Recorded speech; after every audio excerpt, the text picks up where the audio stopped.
صلاح کی بیٹیاں۔ تب یوسف کے بیٹے منسی کی اولاد کے گھرانوں میں سے صلاح بن حفر بن جلاد بن مکیر بن منسی کی بیٹیاں، جن کے نام مہلا اور نوآح اور ہجلا اور ملکا اور ترزا ہیں، پاس آ کر خیمہ اجتماع کے دروازے پر موسیٰ اور الیعزر کاہن اور امیروں اور سب جماعت کے سامنے کھڑی ہوئیں اور کہنے لگیں کہ ہمارا باپ بیابان میں مرا، پر وہ ان لوگوں میں شامل نہ تھا جنہوں نے کورہ کے فریق سے مل کر خداوند کے خلاف سر اٹھایا تھا، بلکہ وہ اپنے گناہ میں مرا اور اس کے کوئی بیٹا نہ تھا۔ سو بیٹا نہ ہونے کے سبب سے ہمارے باپ کا نام اس کے گھرانے سے کیوں مٹنے پائے؟ اس لیے ہم کو بھی ہمارے باپ کے بھائیوں کے ساتھ حصہ دو۔ موسیٰ ان کے معاملے کو خداوند کے حضور لے گیا۔ خداوند نے موسیٰ سے کہا، صلاح کی بیٹیاں ٹھیک کہتی ہیں، تو ان کو ان کے باپ کے بھائیوں کے ساتھ ضرور ہی میراث کا حصہ دینا، یعنی ان کو ان کے باپ کی میراث ملے۔ اور بنی اسرائیل سے کہہ کہ اگر کوئی شخص مر جائے اور اس کا کوئی بیٹا نہ ہو تو اس کی میراث اس کی بیٹی کو دینا، اگر اس کی کوئی بیٹی بھی نہ ہو تو اس کے بھائیوں کو اس کی میراث دینا، اگر اس کے بھائی بھی نہ ہوں تو تم اس کی میراث اس کے باپ کے بھائیوں کو دینا، اگر اس کے باپ کا بھی کوئی بھائی نہ ہو تو جو شخص اس کے گھرانے میں اس کا سب سے قریبی رشتہ دار ہو اسے اس کی میراث دینا، وہ اس کا وارث ہوگا۔ اور یہ حکم بنی اسرائیل کے لیے جیسا خداوند نے موسیٰ کو فرمایا واجبی فرض ہوگا۔ یشوع موسیٰ کا جانشین چنا جاتا ہے۔ پھر خداوند نے موسیٰ سے کہا،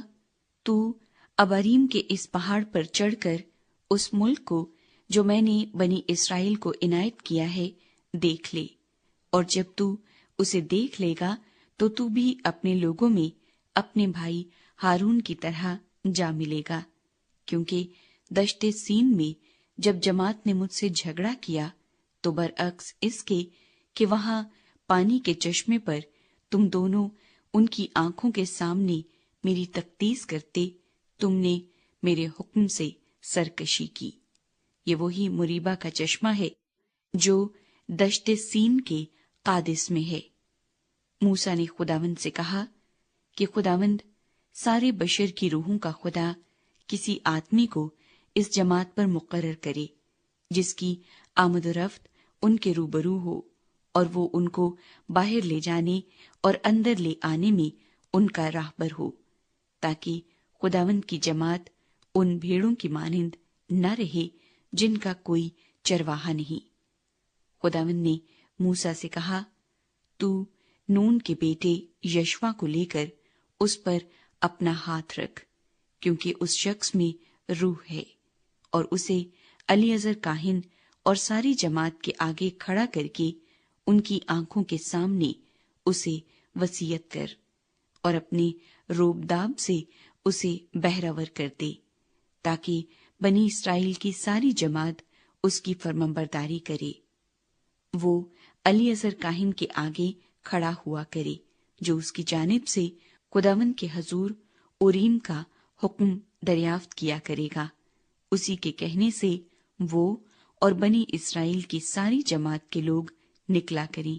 اور اسی کے کہنے سے لوٹا بھی کریں۔ سو موسیٰ نے خداوند کے حکم کے مطابق عمل کیا، اور اس نے یشوع کو لے کر اسے الیعزر کاہن اور ساری جماعت کے سامنے کھڑا کیا، اور اس نے اپنے ہاتھ اس پر رکھے، اور جیسا خداوند نے اس کو حکم دیا تھا اسے وصیت کی۔ ضروری قربانیاں۔